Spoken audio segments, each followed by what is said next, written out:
Listen up, people. That's right. It's time to listen to the sparks of bliss in your life. I'm your host and life coach, Caroline de Posada from Miami, Florida.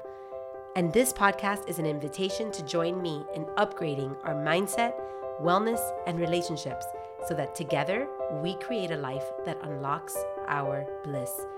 Join me each week as we explore practical strategies, inspiring stories, and the moments of clarity, or as we like to call them, los momenticos, that make the world a little more magical. Consider this your weekly dose of wisdom in your pocket. Are you ready? Let's do this.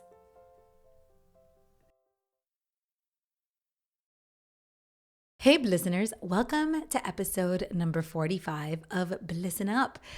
So I am loving the number 45 because this is the year that I turned 45. And I gotta say, I feel like I'm really enjoying the 45-year-old version of myself. You know, as we age, we step into new identities and we're always growing and evolving and expanding. And I'm really grateful for this year, for where I'm at, how far I've come, who I've become. And I'm just loving it. So hopefully the number 45 will bring some good vibes to this episode because the topic that I want to discuss today is something that is near and dear to my heart, something that I have paid attention to since I was very little. I have spent my life studying this through relationships and relationship dynamics and just really noticing what it is, what works, what doesn't work. And I've learned a lot through my experiences and through my studies about this topic. And that is the topic of connection. Now, what prompted me to talk about this was a conversation that I had with a client of mine last week. She is going through a divorce, and we were talking about feeling supported, feeling connected, and relationships. And she mentioned to me, a little bit sadly, that she felt that in the life that she'd created, her ex-partner, her ex-husband, had a much bigger network of support than what she has. You know, he's surrounded by community. He has a lot of support. And she was just feeling that she didn't have that same level of support.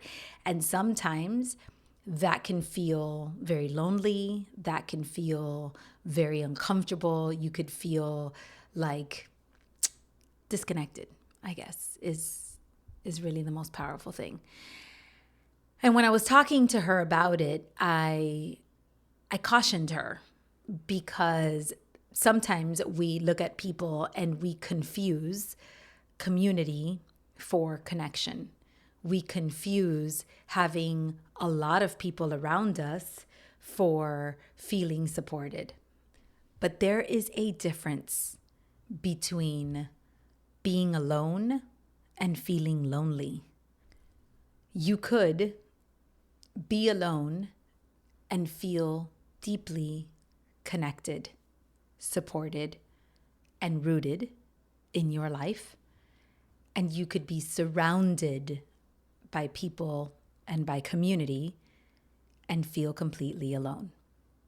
And when I pointed out the distinctions to her, her response to me was, you should do a podcast episode on this because I don't think enough people talk about this topic. I think people get lost in their circumstances and forget what connection is really about. So there are 3 types of connection that I am referring to in this episode.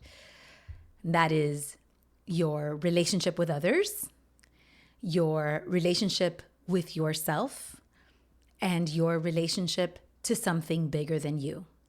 And that could be your purpose, God, the universe, your highest self, or whatever you connect to. but it is definitely something that is bigger than you. These 3 connections can be the key to a meaningful, successful, blissful life. And the lack of these connections can be the key to a problematic, painful, and sick life. And like I said before, we often confuse one thing for another. Now, this is something that I learned firsthand in my own life. You see, because I grew up in a very unconventional family dynamic. My parents were divorced, and my father traveled 80% of the time for his career. So, by society's standards, I did not have a family that was necessarily conducive to connection. And despite that, I grew up in one of the most connected family dynamics that I have ever seen or witnessed. My father, even though he wasn't with me all the time, did an incredible job of creating a presence in my life. It's what I call being there even when you're not. He was always there for me, even though he wasn't physically present in my life. And I grew up with this deeply connected and meaningful relationship with him. In fact, it wasn't until I was in my 30s that my husband one day in conversation made a realization or had a realization that really impacted me or impacted both of us. And that was that I had a closer relationship with my father despite our physical separation than most people have with their fathers, even though they sleep down the hall for most of their lives. It's incredible. Similarly, I have a brother and a sister, and I think it was in 5th grade that another kid in school broke the news to me that they weren't my real brother and sister. And I was like, what are you talking about? They're not my real brother and sister. And they said, well, no, they're your half brother and your half sister. Because my brother and my sister and I, we share the same mom, but we don't share the same dad. So this child was stating her case that my siblings were somehow less of my siblings because we didn't have the same mother and father.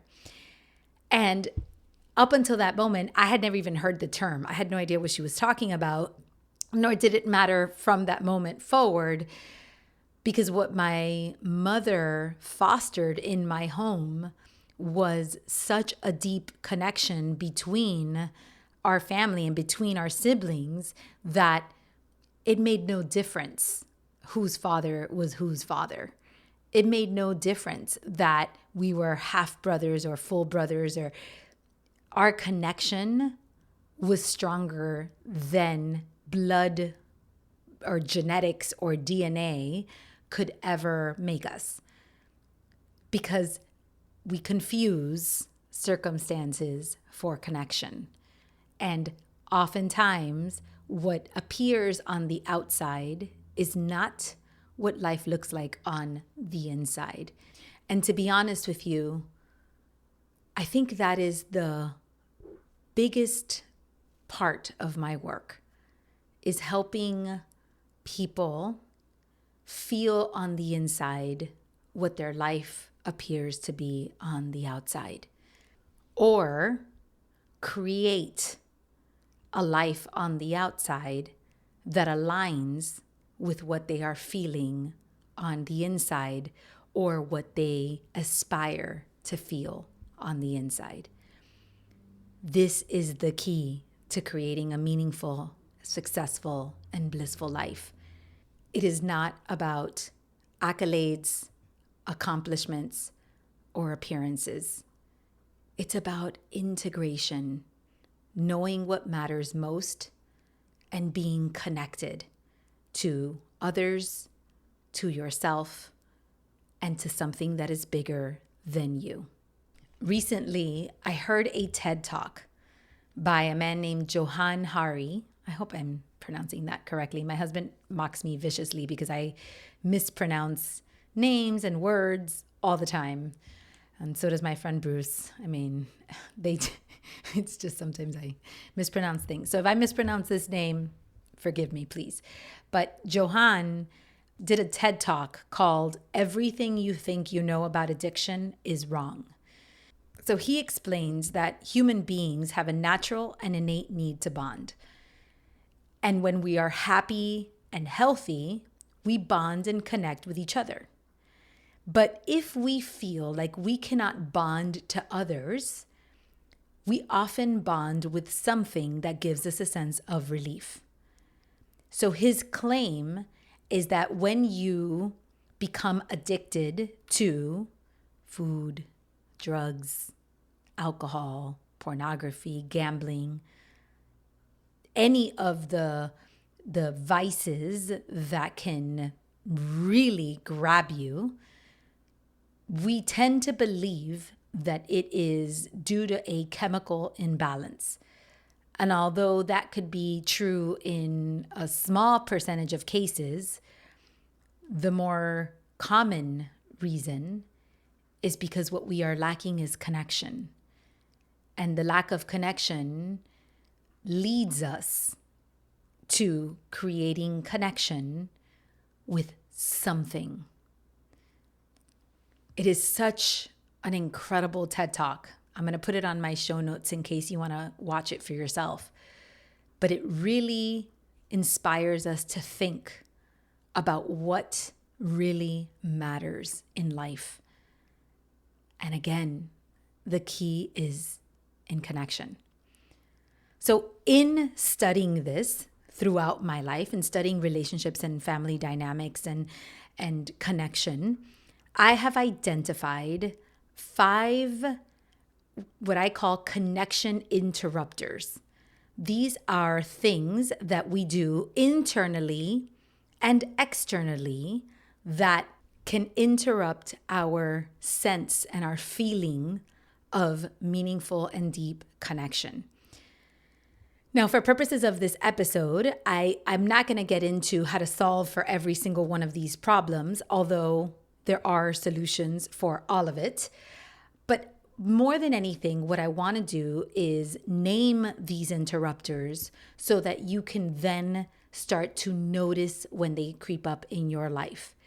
And when you pay attention and you notice that these interrupters are in your daily environment, you can decide whether you're going to nurture the interrupter or whether you are going to nurture connection.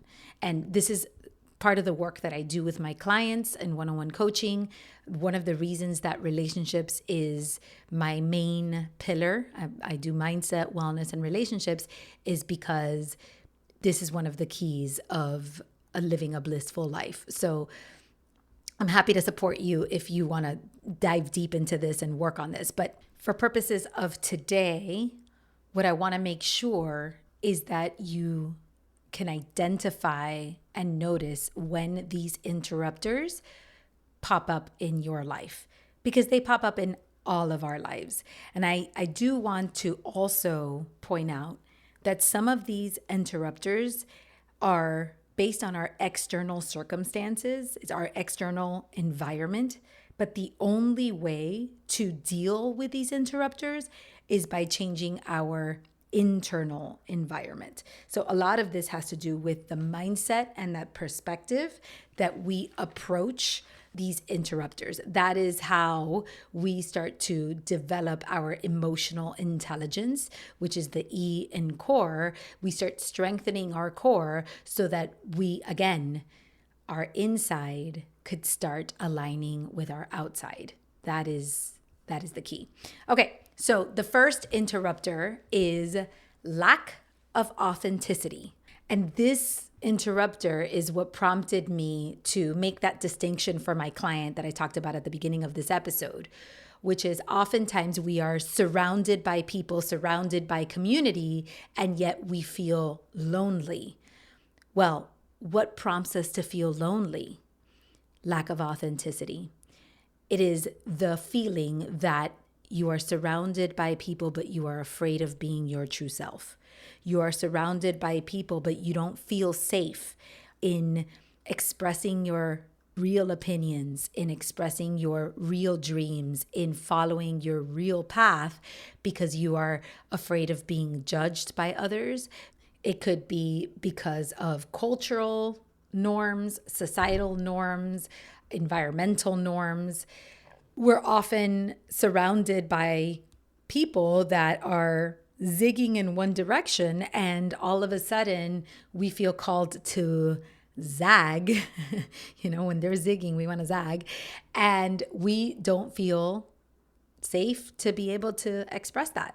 So instead of tapping into our creativity or doing things a little differently or expressing ourselves or disagreeing with other people's beliefs or looking disagreeable because we are going by the beat of our own drum, we could easily conform and we shut down. And what that results in is a lack of connection and feeling that we are completely alone, even though we are not. Sometimes you can be in a family where you have siblings and parents and everybody seems to be one way and you feel like you're the only one that's a different way, and then you feel disconnected from that family, even though you guys live together and hang out together and do life together, and yet there is a sense of disconnection because you don't feel like your true self is either good enough or accepted or acceptable.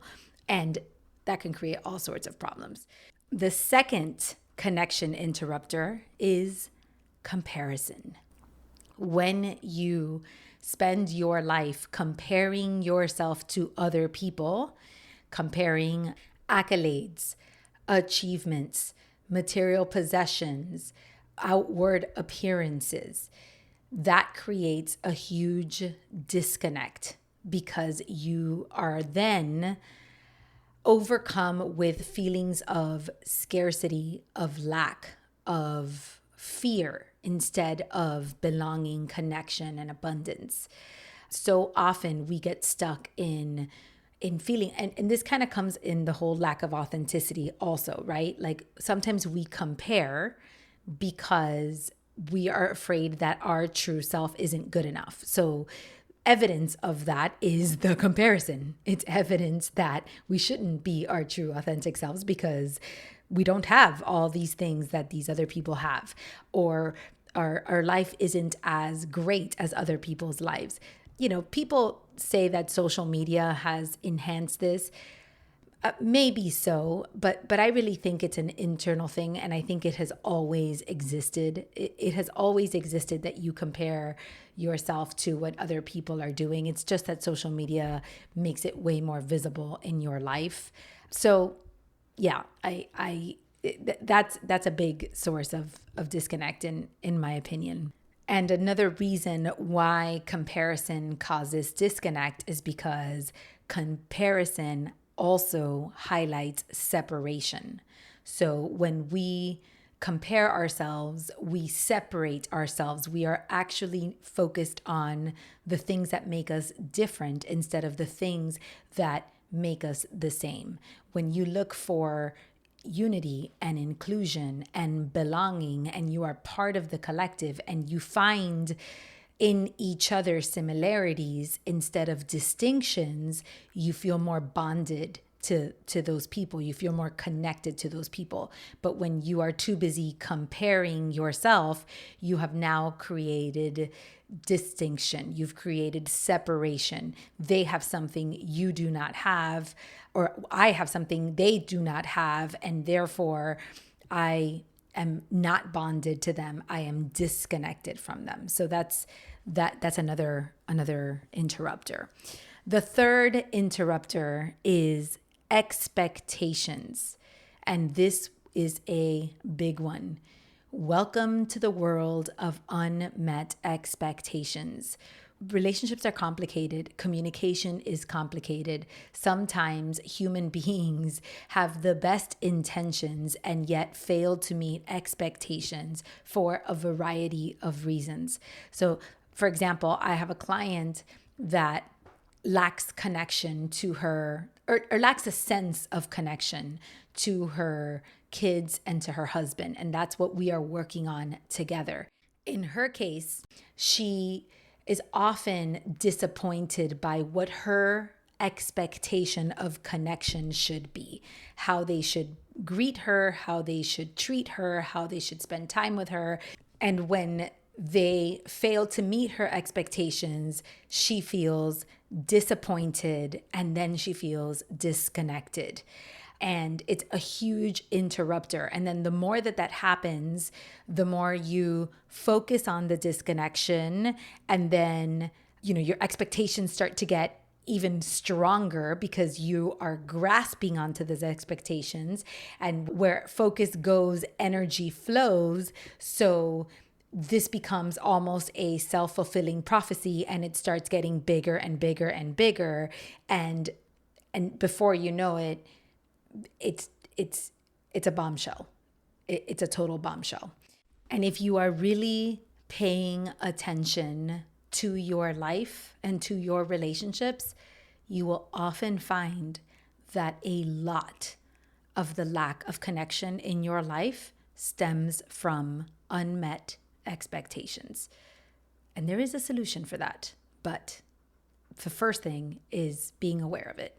The fourth connection interrupter that I identify all the time is being surrounded by what I call the vent enthusiasts. Now, I'm going to warn you, this one might be a little triggering for you. You may not like my position on this, but I notice this very, very often. So have you ever had an issue where you are upset with your spouse, your parents, your mother-in-law, your kid, whatever it is? They are, they've done something to you, or you have had an argument. And what do? You call your peanut gallery of friends to vent about these people and what they have done to you and how they have wronged you and all of the evidence that you have to support this conversation. And oftentimes you are very justified in how you feel and what has happened, and you have every right to feel upset or to feel hurt or to feel betrayed, etc. So what happens when you're talking to this gallery of friends? They egg you on. They confirm how bad these people are and how they've mistreated you and how right you are and how justified you are in feeling the way that you feel. And it all helps you feel supported and understood and and right? And that feels really good, except there's a problem. You see, subconsciously or inadvertently or unintentionally, these enthusiasts may be adding fuel to the fire because it's entertaining, because the drama is kind of fun, because we all love to egg each other on. It's a little gossipy. It's a little exciting. It takes us out of the mundane and it feels good. And we've all done it. Every single one of us has done it. It's not that they're bad people. It's not that you're a bad person for doing it. But what happens is, if we're not careful, that will increase our sense and our feeling of connection with the gallery, but it also increases our disconnection with the people that we are having the issue with. And oftentimes, those are the people that matter the most. You see, the peanut gallery goes home to their families and their friends and their relationships, but you go home to yours. And if you're not careful and you haven't had the opportunity to process your responsibility, your participation, your flaws, how you are wronging that person or showing up incorrectly or stuck in ego or entitlement or whatever the case may be. You could be so consumed by the venting that rather than nurturing connection, you foster that separation. And unfortunately, it's oftentimes with the person you most crave connection to. And although there are circumstances in which we crave connection to somebody that is just not capable of reciprocating that connection, and we have no choice but to separate from that person, you'd be surprised how often it's actually worsened by lack of processing and lack of proper emotional intelligence and communication skills rather than the person being the wrong person or being a bad person. I've seen this so many times, and that's why I think it's really important to notice and pay attention if you are surrounded by vent enthusiasts or you are one, and really do your best to avoid that habit or that pattern, because it could really increase the cracks in your foundation. And that can cause a lot of damage in your life. And then the last interrupter is what I like to call the selfish, selfless dilemma. And that is, you are so afraid of being considered selfish by taking care of yourself that you take care of everybody else's needs, which then leaves you depleted, which then creates unmet expectations, which leads you to feel resentful, frustrated, uncared for, unsupported, and disconnected. So there you have it. Those are common connection interrupters that disrupt your most meaningful relationships. And it's just incredible because you will find that you could blame divorce or physical separation or external circumstances for lack of connection. But oftentimes it is not the divorce. It is not the physical separation. It's not the traveling. It's not the external circumstances that affect your connection. It's your perspective. It's your mindset. And it's a lack of emotional intelligence tools that can help you navigate all of these interrupters and all of the external circumstances that present themselves in human relationships and dynamics. And sometimes you may have a disconnection from a person, but your connection to yourself or to your higher purpose is so strong that that carries you through. And sometimes you may have a disconnection from yourself or your purpose, but your connection to others, to the people that are around you, are so strong that it carries you through. And that is what we have to aim for. It's being on the seesaw. It's not always perfect. Sometimes one level of connection is high and the other one is a little lower. And sometimes the other one is high and the other one is a little lower. And we ride the seesaw of life and we go up and down. But regardless of where you are on that seesaw, what is crucial is that you are noticing, you are naming it, and you are nurturing the life that serves you best. Because connection is crucial. It is absolutely crucial for your survival and for your health and for your well-being. So Today, on this beautiful sacred Sunday, I invite you to think about the connections in your life. I invite you to consider if any of these interrupters have crept up in your relationship dynamics, and I invite you to do something about it. Take action. Start fostering and nurturing a connected, meaningful life, because there you will find the truest definition of your success. Happy Sacred Sunday, guys. See you next week.